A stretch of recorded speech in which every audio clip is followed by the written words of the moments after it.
Is 7 hours of sleep enough for your brain? Most people believe that 7 hours of sleep is perfectly healthy. In fact, many adults proudly say they sleep around 7 hours every night. It feels responsible, disciplined, and realistic in a busy world. But what if 7 hours of sleep is not actually enough for the brain? What if that missing hour is slowly affecting memory, mood, attention, and long-term health without us even noticing? To understand this, we first need to understand what sleep actually does inside the brain. Sleep is not simply rest. It is an active biological process where the brain performs critical maintenance tasks. Every night, neurons reorganize information gathered during the day. Memories move from temporary storage into long-term networks. Hormones regulating stress and metabolism and deep inside the brain, a cleaning system called the glymphatic system begins removing metabolic waste that accumulates while we are awake. When sleep is shortened, these processes become less efficient. 7 hours might seem very close to the recommended 8 hours. But the brain does not simply measure total time asleep. It depends heavily on the structure of sleep cycles. A full sleep cycle lasts roughly 90 minutes. During that cycle, the brain moves through several stages: light sleep, deeper sleep, and finally, REM sleep, the stage most associated with dreaming and emotional processing. Over the course of a normal night, the brain typically completes 4 to 6 of these cycles. But when sleep duration is reduced, the final cycles are often shortened or skipped entirely, and those final cycles are important. Late night sleep contains longer REM periods and lighter stages that help stabilize emotional memory, creativity, and problem-solving ability. If someone sleeps only 7 hours instead of 8, they may lose a significant portion of that final REM-heavy cycle. The difference may not feel dramatic, but subtle changes can begin appearing in cognitive performance. Studies examining attention and reaction time have shown that people sleeping 7 hours often perform slightly worse than those sleeping 8 hours or more. The difference is small, but measurable. More importantly, these small effects accumulate over time. Sleep researchers often refer to this as sleep restriction. When someone sleeps slightly less than their biological requirement night after night, the brain begins to build a small sleep debt. Unlike extreme sleep deprivation, this debt does not feel overwhelming. Instead, it quietly affects mental clarity, emotional balance, and energy levels. Many people assume that feeling slightly tired during the day is normal, but sometimes it is simply the result of consistently missing a small amount of sleep. The brain adapts to this reduced state, which makes the deficit harder to recognize. In laboratory experiments, participants restricted to 7 hours of sleep often report feeling mostly fine after several days. Yet, objective cognitive tests reveal gradual declines in attention, decision-making, and memory. In other words, the brain is functioning less efficiently even though the person believes they are fully alert. This mismatch between perception and performance is one reason chronic sleep restriction can go unnoticed for years. Another important factor is individual variation. Not every brain requires the same amount of sleep. Some people genuinely function well with 7 hours of sleep, while others require 8 or even 9 hours for optimal cognitive performance. Genetics plays a role here. Certain genetic variations influence how quickly the brain accumulates sleep pressure, and how efficiently it recovers during sleep. However, true short sleepers are relatively rare. Research suggests that only a small percentage of the population can consistently function at peak cognitive performance with 6 or 7 hours of sleep. For most adults, optimal sleep duration falls somewhere between 7 and 9 hours. That means 7 hours sits right at the lower edge of the healthy range. For some individuals, it may be sufficient. For others, it may represent a mild but persistent sleep deficit. The difference often becomes visible not in obvious fatigue, but in subtle mental patterns: difficulty concentrating for long periods, slightly slower recall of information, greater emotional sensitivity to stress, more frequent reliance on caffeine to maintain energy. These signs can emerge slowly, making them easy to dismiss as normal consequences of a busy lifestyle. But from a neurological perspective, they may reflect a brain operating slightly below its optimal recovery threshold. Another interesting aspect of sleep is how it interacts with modern schedules.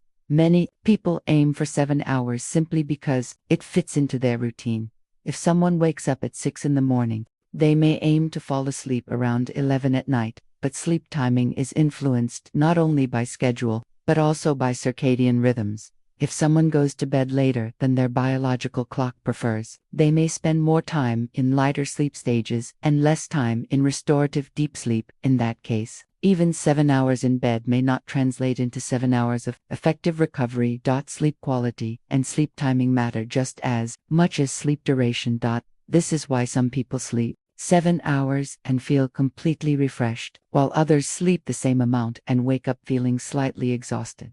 The brain is not simply counting hours, it is responding to a complex interaction between circadian rhythm, sleep stages, and environmental signals such as light exposure. Over time, small improvements in sleep duration can have measurable benefits. Adding even 30 to 60 minutes of additional sleep has been shown in some studies to improve attention, mood, stability, and reaction time. The brain is highly sensitive to recovery opportunities. And sometimes the difference between 7 and 8 hours of sleep is enough to restore the final sleep cycle that was previously being missed. This additional cycle often includes longer REM periods and lighter stages that help integrate emotional memories and regulate stress responses. So, is 7 hours of sleep enough? For some individuals, it may be. But for many people, it represents the lower boundary of healthy sleep rather than the optimal amount. If someone consistently feels fully alert, emotionally balanced, and cognitively sharp throughout the day, 7 hours may be sufficient. But if daytime fatigue, brain fog, or irritability appear regularly, the brain may simply be asking for a little more time in sleep, because even small changes in sleep duration can have meaningful effects on how the brain functions, and sometimes, the difference between feeling tired and feeling fully restored is just 1 extra hour of sleep. Another important factor to consider is how sleep affects decision and mental judgment.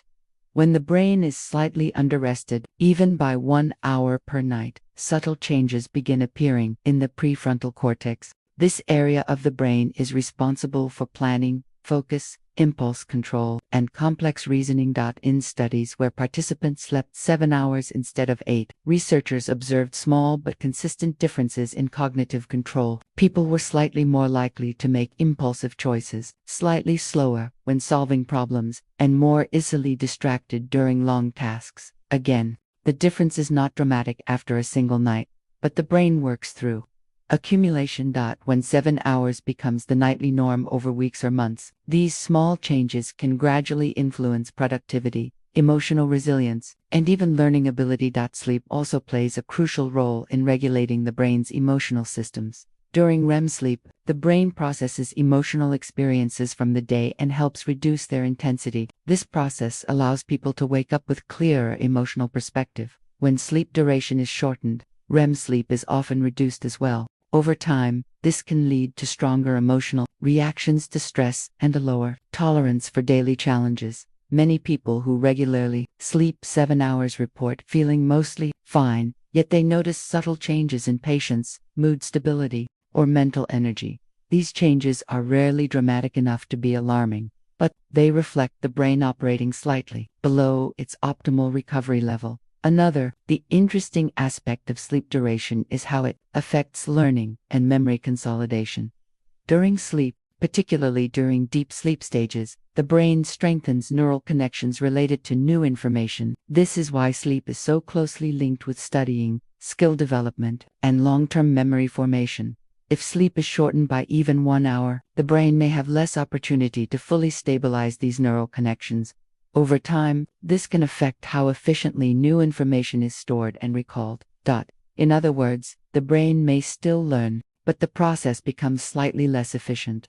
This is why sleep researchers often emphasize that sleep is not simply about avoiding fatigue. It is about allowing the brain enough time to complete its nightly cycles of restoration, reorganization, and recovery. For many people, 7 hours might be enough to function, but 8 hours often allows the brain to finish the final cycle that brings the night to a complete neurological reset. And sometimes, that extra cycle can make the difference between simply getting through the day and truly feeling mentally restored.